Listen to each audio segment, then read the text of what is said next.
Alors on est en retard, donc on va essayer d'être efficace par rapport à cette présentation. Donc je me présente, je m'appelle Joseph Delouari, donc je suis senior manager au sein du cabinet Deloitte. Et je laisserai mes collègues se présenter comme collègues. Bonjour à tous, donc, je m'appelle Alexandra Douto et je suis consultante au sein du même cabinet que Joseph, donc chez Deloitte. Test. Bonjour. Bonjour à tous, moi c'est Alexandre Porbianchi et je suis actuaire chez AXA Partners France. Merci. L'objectif aujourd'hui est de présenter donc les travaux du groupe de travail tarification et modèle CatNat de l'Institut des actuaires. Alors, pour présenter ce groupe de travail, donc, on est globalement une dizaine de membres actifs. On se rencontre une fois par mois et on essaye d'être actif, c'est-à-dire de produire, on va dire, du matériel pour des ateliers ou, et je vais y revenir, essayer de produire des éléments plus intéressants comme des webinaires, aller plus loin dans des études de cas. Donc c'est un peu ce qu'on présente ici. Qu'est-ce que je peux dire d'autre? On participe à des consultations de place. Ça peut arriver. Donc cette année, c'était pas trop le cas, mais on va dire sur les années précédentes, parce que ça fait depuis 2021 que je fais partie de ce groupe. On a participé à des consultations, notamment de l'EIOPA. Donc ça peut faire partie de ce qu'on peut faire dans ce groupe de travail. Donc l'objectif de l'atelier d'aujourd'hui, c'est une continuité d'un atelier qu'on a présenté au Congrès des actuaires. On s'était focalisé sur les mesures d'adaptation et une des conclusions qu'on avait eues lors de cet atelier du Congrès, c'était, on avait pas mal regardé la partie aléa, c'était de se développer et de construire, on va dire, une vue et de voir quel était l'état de l'art et les bonnes pratiques sur la partie de tarification, souscription et donc c'est-à-dire poser les méthodes actuelles. Donc il y a des choses qui vont être assez basiques pour certains, mais bon, ça fait toujours du bien de poser les bases et voilà, voir ce qui peut être fait en vision prospective, on va dire. Alors, ce qu'on s'était dit dans le groupe, et c'était l'idée d'une personne qui n'est pas là malheureusement parce qu'elle travaille en réassurance, donc elle est en plein renouvellement, la pauvre, c'était donc d'abord de poser un peu le panorama de la sinistralité climatique, tout d'abord en France, mais aussi donc, dans le monde. Alors, c'est pas des slides qui font toujours plaisir, et il y a des gens qui sont déjà au courant des chiffres, mais c'est toujours important de rappeler un peu, de poser les chiffres avant d'aller dans la partie plus technique. C'est un peu pour montrer les enjeux. Donc il n'y a pas beaucoup de surprises pour ceux qui lisent les journaux ou qui regardent les articles.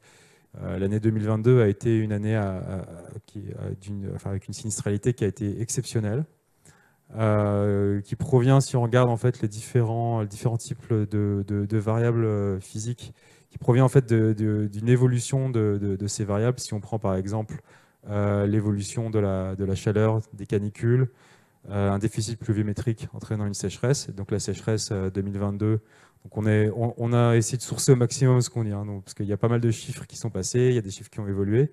Sur 2022, on était en presque 3,5 milliards sur la sécheresse, 5 milliards sur la grêle.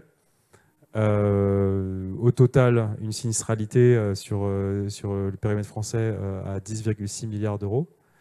Avec des conséquences sur le marché et aussi sur la réassurance, avec une information sur les potentielles augmentations des rétentions lors du renouvellement de 2022 qui ont augmenté de 80%. Donc ce n'est pas forcément une augmentation directement sur les tarifs, mais ça peut aussi jouer sur la rétention des cédantes sur le marché de la réassurance.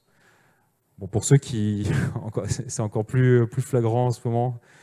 Pour ceux qui suivent les informations en 2023, qui ouvrent le journal ou même qui regardent un 20 minutes ou un journal dans le métro, on sait ce qui se passe en ce moment en termes d'événements dans certaines régions de France. Donc on a récupéré des premières estimations sur les tempêtes Ciarán et Domingos. Donc on voit qu'en termes de sinistralité sur ces événements, on se dirige vers des chiffres qui sont encore exceptionnels, des événements aussi atypiques. Je comprendrais par exemple les canicules tardives, le quatrième été le plus chaud, donc ça c'est des références qu'on a récupérées. un coût de la sécheresse moindre par rapport à 2022 à 900 millions d'euros.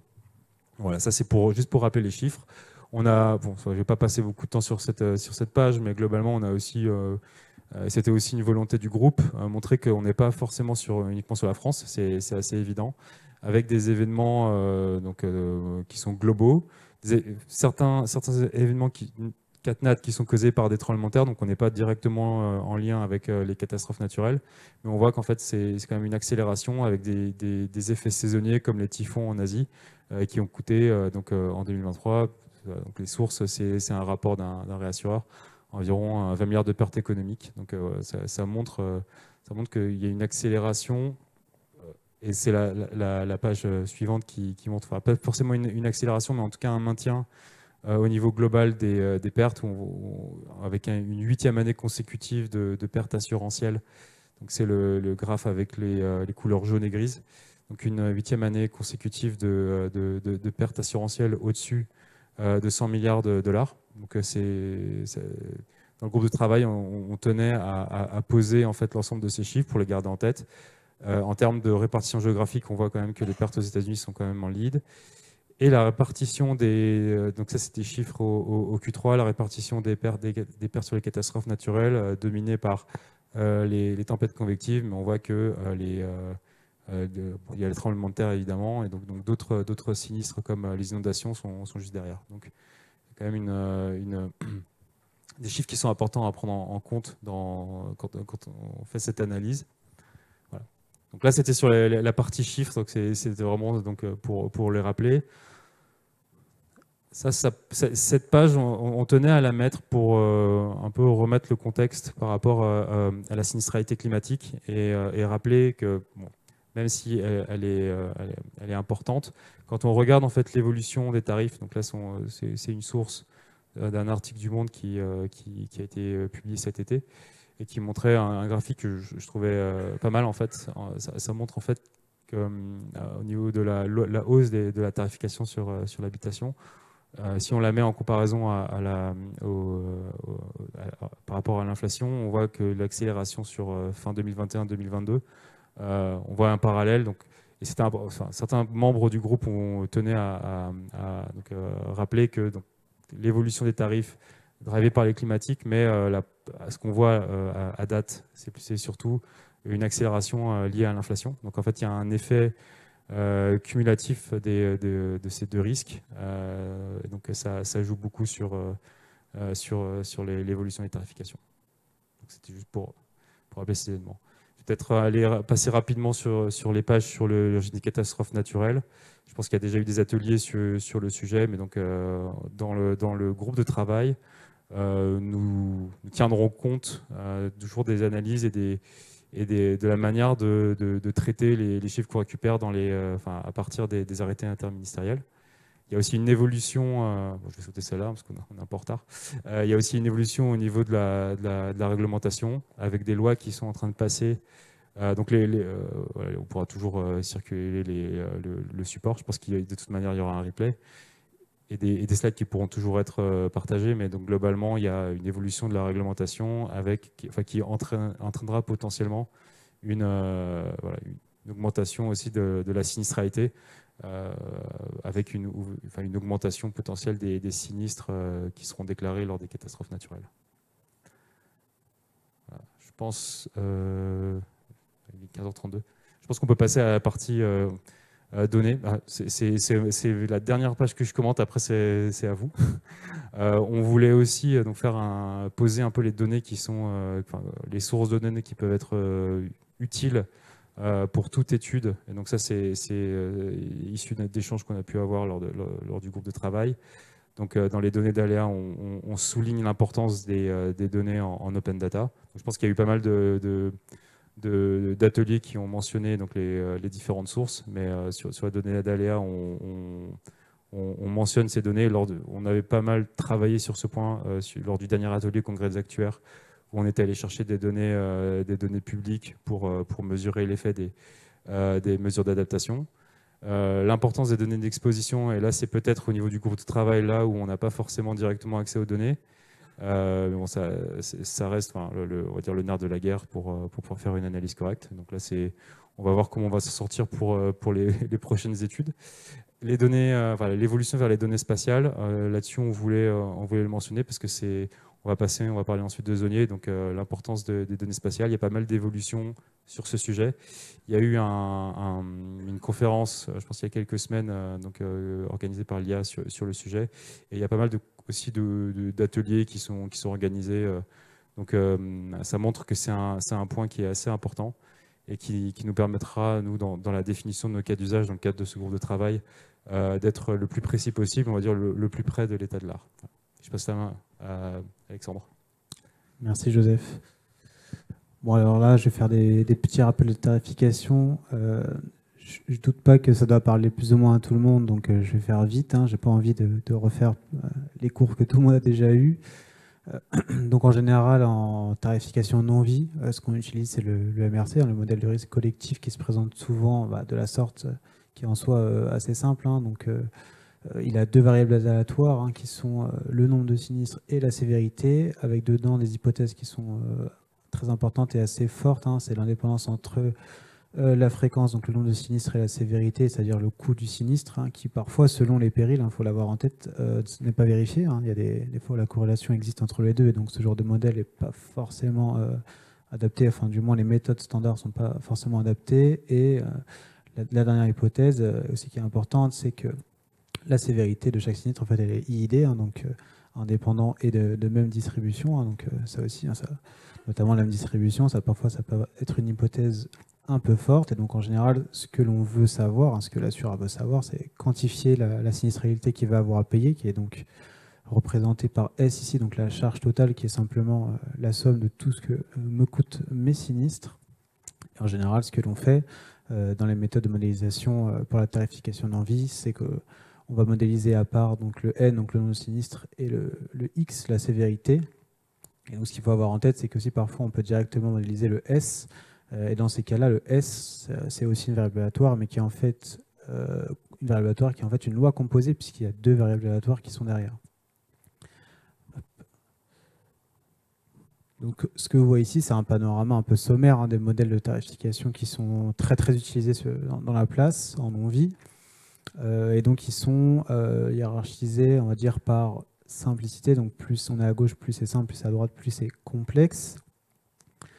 Donc en premier, vous avez donc le GAM, le Generalized Additive Model, puis le GLM, voilà, qu'on ne présente plus, je pense que là pour le coup qui est très très connu. Alors et à droite, on a choisi les GBM qui sont des Gradient Boosting Machine, alors qui en soi pourraient être remplacés par à peu près tous les modèles de machine learning supervisés que vous avez en tête.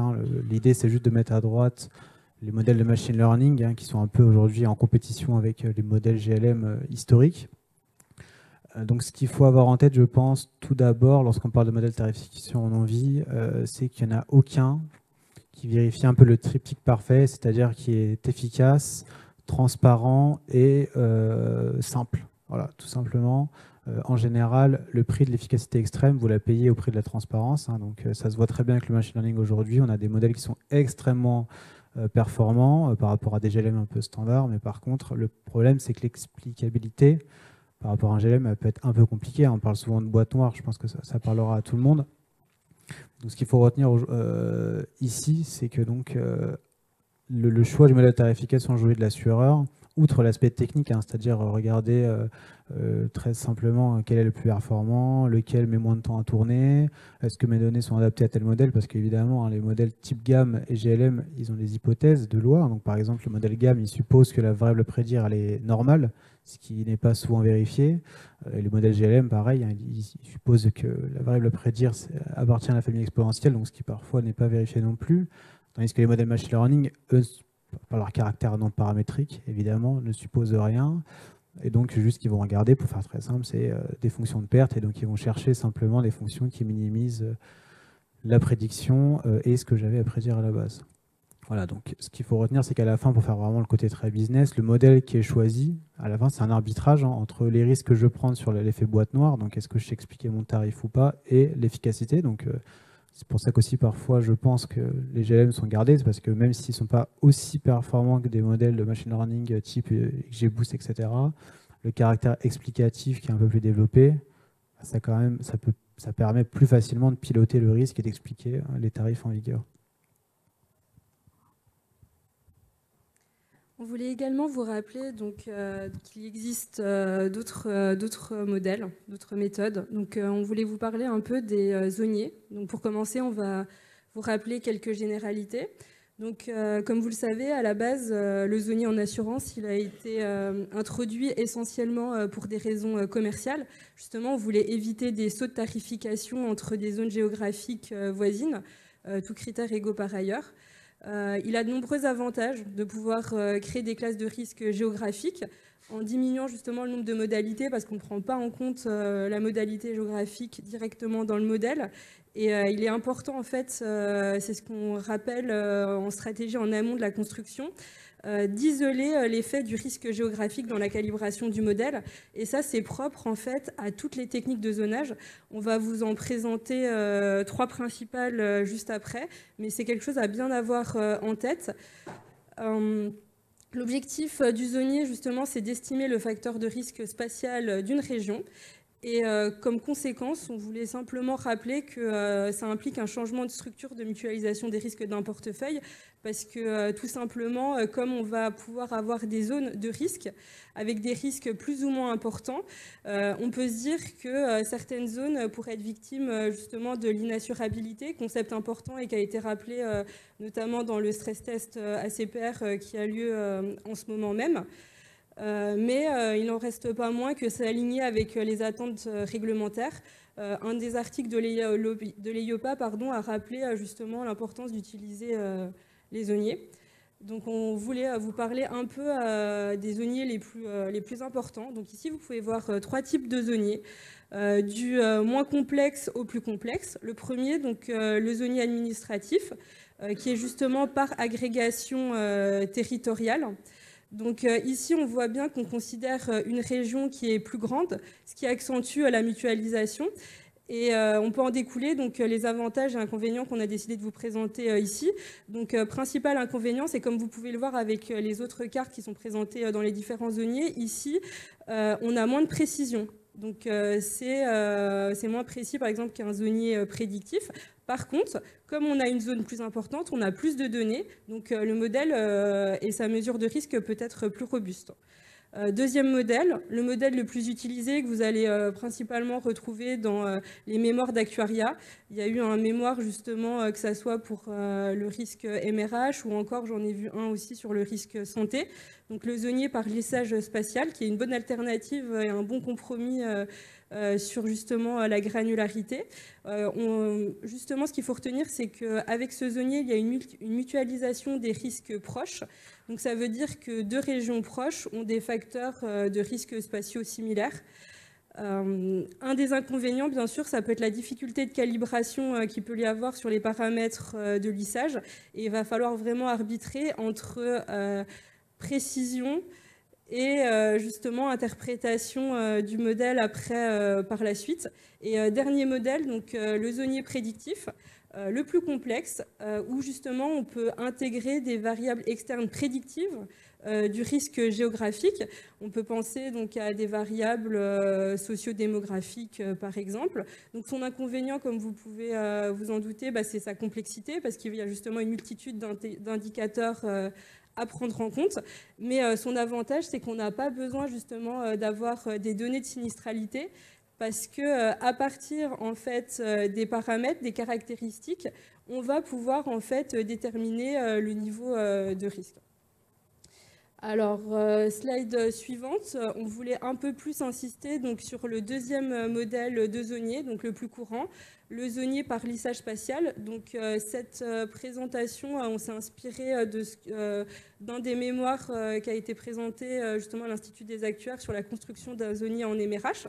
Donc, c'est une synthèse de la méthode qui avait été présentée donc, sur ce type de zonier. Donc, première étape, la création d'un modèle déclaratif. Donc, comme dans toute modélisation, donc on cherche à avoir la variable à expliquer en utilisant donc, des variables explicatives déjà prises en compte dans la tarification. Donc ici, vous avez le formulaire de souscription et bien sûr des données historiques avec un modèle classique, comme vous l'a rappelé Alexandre. Là, ici, ce qui avait été employé, c'était un GLM. Et une fois les régressions faites, on utilise donc les résidus qui contiennent donc la part non expliquée de la sinistralité, après prise en compte des variables. Donc c'est pour ça que la deuxième étape est fondamentale, donc les variables explicatives géographiques. Donc ici, vous pouvez voir que grâce à une méthode KNN, à partir des données de géolocalisation, on peut avoir les données géographiques associées.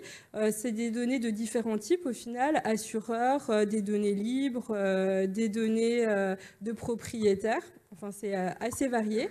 Et donc, à partir de ces résidus, et bien sûr avec l'intégration des variables explicatives, on peut arriver donc à l'étape 3 qui est la prédiction de la composante géographique du risque. Donc c'est là en fait où on peut estimer les résidus. Et plus en fait il y a de résidus et plus c'est risqué, pour que vous ayez une interprétation assez simplifiée. Et à partir de cela, on peut construire justement notre zonier et on a donc une carte de risque. Maintenant, je vais laisser Alexandre poursuivre sur la troisième partie. Alors, ce qu'il faut avoir en tête, c'est qu'aujourd'hui, les modèles de tarification très utilisés standards sont des modèles qui sont basés sur l'historique. Donc, j'imagine que vous avez tous en tête que dans un contexte où le passé ne représente plus le futur, en tout cas de moins en moins, il est évident que les modèles standards de tarification seront de plus en plus challengés et voués à un petit peu se louper, si on peut dire ça comme ça, sur le futur de la sinistralité en non-vie. Et donc, il paraît évident que ces modèles-là, ils sont plus adaptés au risque de demain. Et donc, il faudra les adapter. Et donc, pour cela, il y a plusieurs leviers possibles. Le premier étant de s'attaquer directement aux données. Donc, si vous avez de la donnée historique, la projeter directement dans la vision que vous voulez.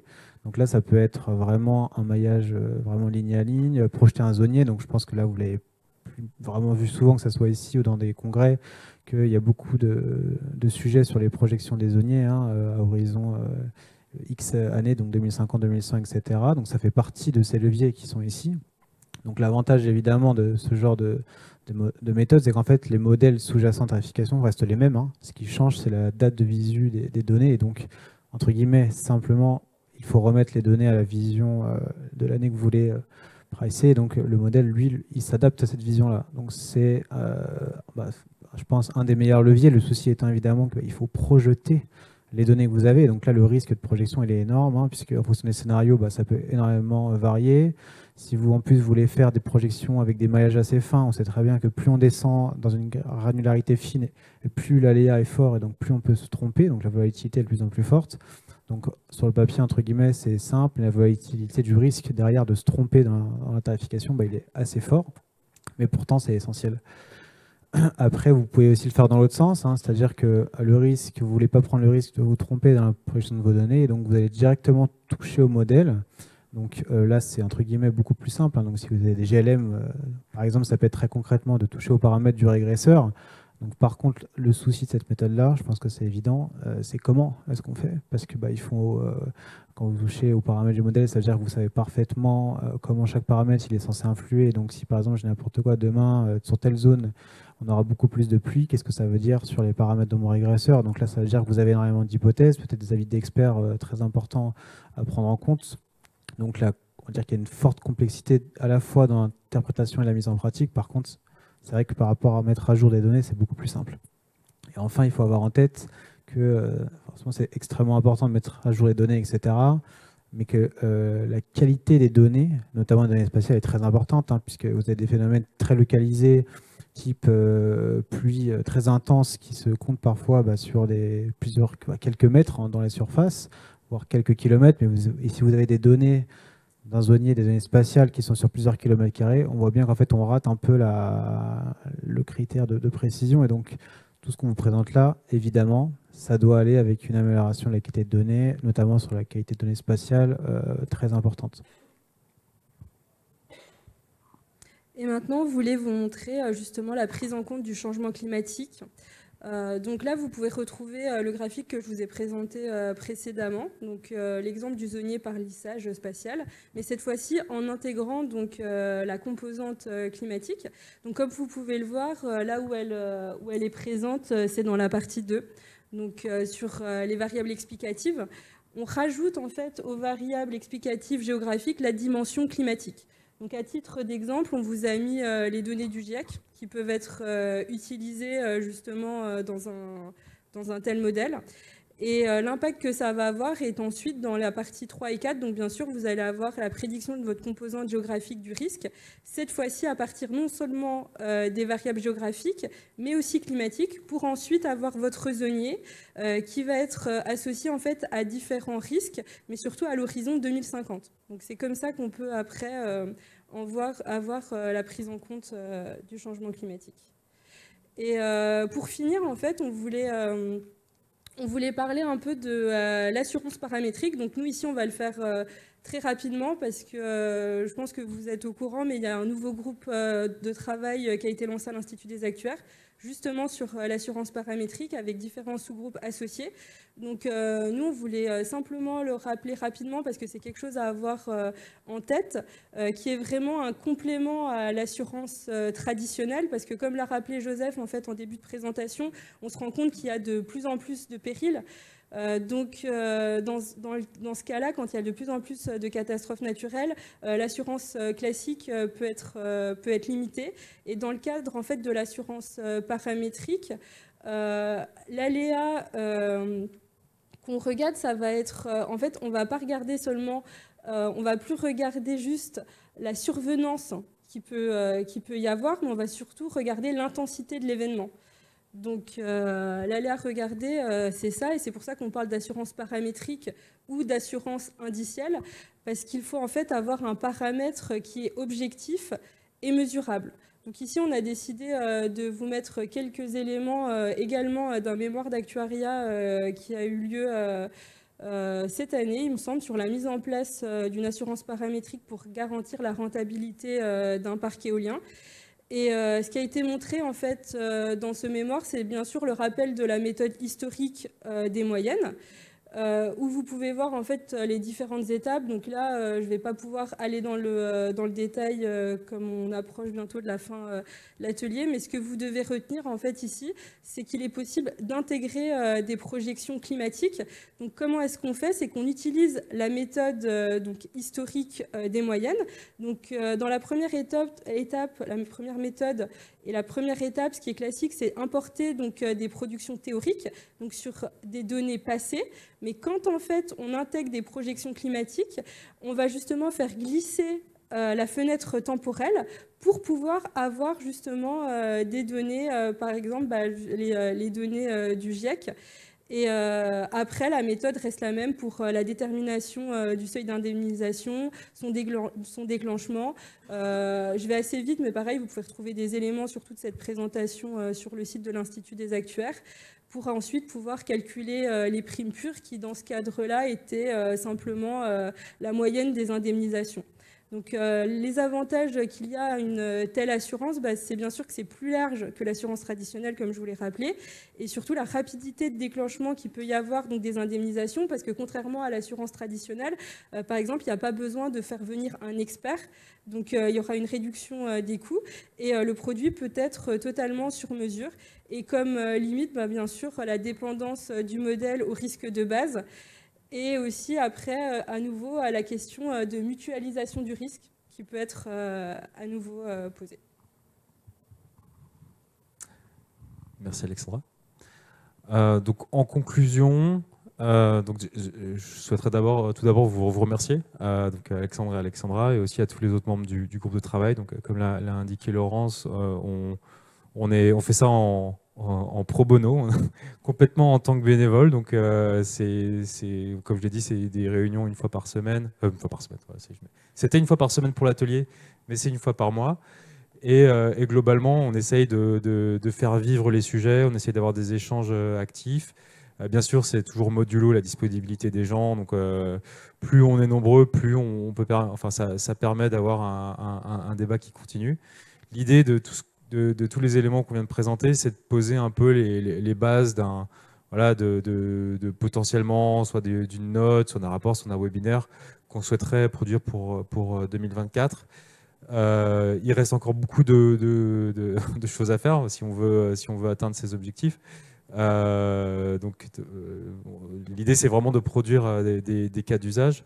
Donc, pour pouvoir atteindre cet objectif, bien sûr, il nous faut qu'on trouve des solutions par rapport aux données. Donc, on a fait un peu la cartographie des données, qu'on puisse savoir en fait des éléments, l'expertise des personnes qui participent au groupe de travail. Donc ça nous permettra d'agrémenter tous ces travaux par rapport par exemple, si je prends la stratégie de tarification, si on reprend ça en compte, on essaiera de récupérer le plus d'éléments à partir de l'expertise des participants. La coordination avec le GT paramétrique, donc vu qu'on s'intéresse non seulement aux effets sur les méthodes classiques, mais aussi sur les méthodes alternatives, et on se coordonne maintenant avec ce tout nouveau groupe de travail qui, je pense, a eu déjà 1 ou 2 itérations et qui a des sous-groupes de travail, donc on essaye de rester en lien avec ça. On veut aussi, on fait de la veille réglementaire, comme je l'avais mentionné en introduction. Donc, on veut aligner les méthodologies et tout ce qu'on va produire potentiellement, que ce soit pour des ateliers ou des rapports ou des webinaires, alignés avec les besoins potentiels sur des stress tests, et donc créer en fait de la documentation qui constitue des bonnes pratiques. Et donc, voilà, j'ai résumé à peu près les prochaines étapes pour le groupe de travail. C'est très large, il peut y avoir encore beaucoup de sujets, hein.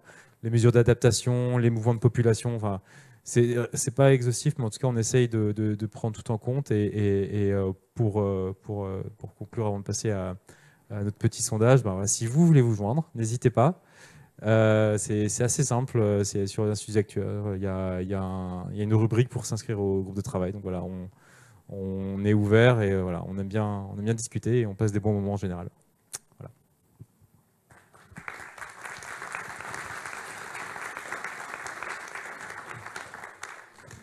On a un petit sondage. Donc si vous avez des idées ou d'autres sujets à traiter par rapport à tout ce qu'on vient de lister, n'hésitez pas à donner vos inputs.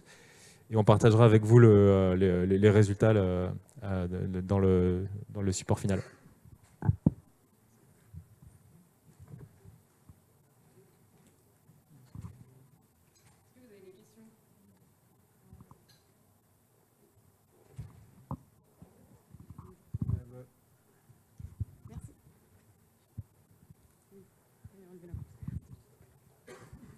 Bonjour, merci beaucoup pour cette présentation. J'ai deux petites questions, si le temps me permet. Une première, peut-être un peu naïve, pour savoir quand on intègre la composante climatique, est-ce que vous avez des éléments en termes d'impact testing pour finalement montrer qu'effectivement ça permet d'améliorer la qualité de modèle par rapport aux données récentes de centralité? Et ensuite, la deuxième question, c'est, vous avez parlé tout à l'heure de la composante inflation. Est-ce que dans vos travaux, ça veut dire qu'on arrive bien à séparer la partie évolution climatique par rapport à l'inflation intrinsèque? Je me permets de répondre, je sais pas si donc on est en train de produire les cas d'usage. Donc en termes de résultats, justement, c'était l'idée, c'est qu'on voulait pas parler de résultats. On se construisait un peu en opposition à notre atelier du congrès des actuaires où justement on avait présenté des résultats. On était un peu limité dans le temps et par rapport aux données. Donc on prend le point. Donc c'est en effet on n'a aucune assurance que ça a une amélioration sur les résultats parce qu'il peut y avoir beaucoup d'effets. Donc on l'a pas trop mentionné, mais voilà, dans les zoniers, il y a une des et en général avec les données spatiales, on va dire un des dangers, c'est créer des corrélations fallacieuses. Donc il faut qu'on fasse attention à ça. Donc comme j'ai dit, une des prochaines étapes, c'est les cas d'usage. On va prendre ça en compte dans les cas d'usage. Et concernant la séparation entre les données climatiques et les données sinistralité liées au climat et les données, et l'augmentation et l'inflation, c'est un sujet très vaste. En tout cas, c'est une difficulté. On n'a pas de données à proprement dit pour l'instant, donc on se base sur notre expérience. Mais en général, c'est assez compliqué. Ça fait partie des arbitrages qu'il faut prendre en compte. Parce que typiquement, si je prends l'inflation, si on prend l'inflation des matériaux, ça ne passera pas toujours par la partie de la sinistralité à proprement dit. Ça peut passer parfois dans des frais. Donc voilà, il y a des allocations à prendre en compte. Et ça va faire partie d'un des challenges qu'on aura dans les cas d'usage. Bonjour, merci pour la présentation. J'avais une question. Du coup, on s'est beaucoup focalisé sur le risque de dommages aux biens ce que vous avez présenté, je pense, dans les travaux en général qui sont portés sur notamment le changement climatique. Moi, je voulais poser la question, du coup, par rapport au risque, ce que ça pourrait poser en termes de responsabilité civile, notamment des grandes entreprises. On voit qu'il y a déjà des procès qui sont faits à l'État pour une action climatique. On pourrait imaginer dans un futur plus ou moins proche que ça puisse impacter aussi l'ARC de certaines grandes entreprises. Est-ce que ces problématiques seront traitées lors du GT? C'est un bon point. Vous avez un avis? Alors non, c'est un bon point. Alors on était parti à l'origine en 2021, donc j'ai l'impression d'être déjà vieux sur ce groupe de travail. Je l'anime depuis fin 2021. Globalement, on était parti des deux risques identifiés par la CPR liés au changement climatique. Je pense que c'était dans un rapport qui datait encore avant 2021, je crois que c'était 2019, qui disait que le risque de responsabilité était pour l'instant exclu. Or là maintenant on voit qu'il revient, donc vous avez raison, ça va devenir un vrai sujet. En ce qui me concerne, donc de tout ce que j'ai vu, c'est plutôt difficile à modéliser. Ce que je vois, j'ai pas fait de recherche vraiment approfondie. Dans d'autres cadres, j'ai pu chercher des éléments sur la modélisation, notamment aux États-Unis par rapport au class action, parce qu'on sait que là-bas il y en a pas mal. Et pour l'instant, c'est pas, on va dire, modélisable simplement. Il faudrait peut-être trouver un moyen. On a mentionné les approches non paramétriques, essayer de passer par ça. Mais en tout cas, on peut l'ajouter à la longue liste des choses qu'on veut traiter dans le groupe de travail. Mais ce sera un sujet super intéressant pour le coup. Peut-être un sujet de mémoire aussi. Moi, je suis là. Du coup, on devance la question.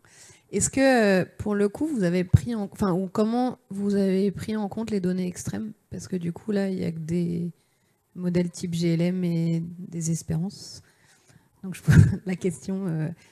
En fait, est-ce que soit vous les écartez et on ne les prend pas en compte, ou alors comment vous les prenez en compte, du coup, ou comment vous envisagez de les prendre en compte? Je me permets de répondre. Alors effectivement, en fait, là, on a présenté de façon assez sommaire, mais en général, de mon expérience propre, lorsqu'on fait la tarification, généralement, on split entre les données standards extrêmes. Donc en général, notamment pour ceux qui ont fait de la réassurance, ça doit parler, on modélise à part les données extrêmes. Et en fait, le modèle de tarification, à la fin, c'est deux modules, un module extrême et standard. Donc évidemment, la partie extrême, elle est modélisable et modélisée souvent à part. Alors, modélisable, évidemment, vu qu'il y a moins par défaut de points, c'est jamais aussi précis que les autres données. Mais oui, pour le coup, c'est complètement dans l'approche. Une des difficultés. Ouais.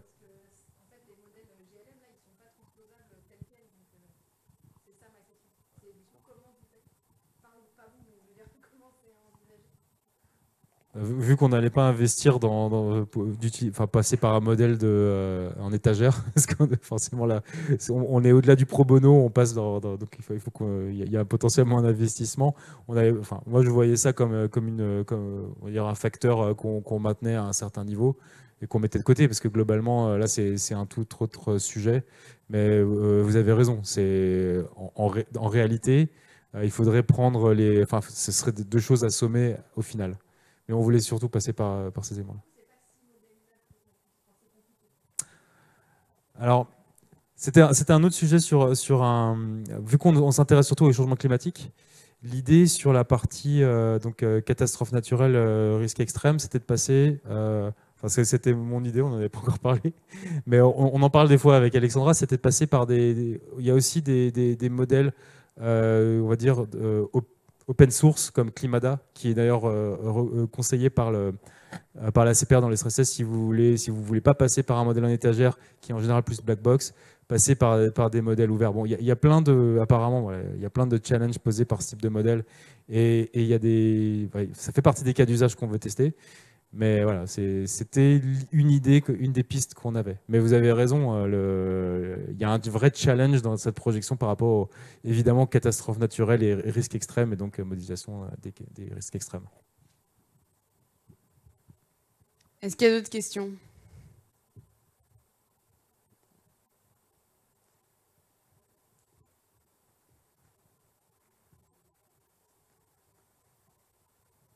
Bon, on peut applaudir nos intervenants.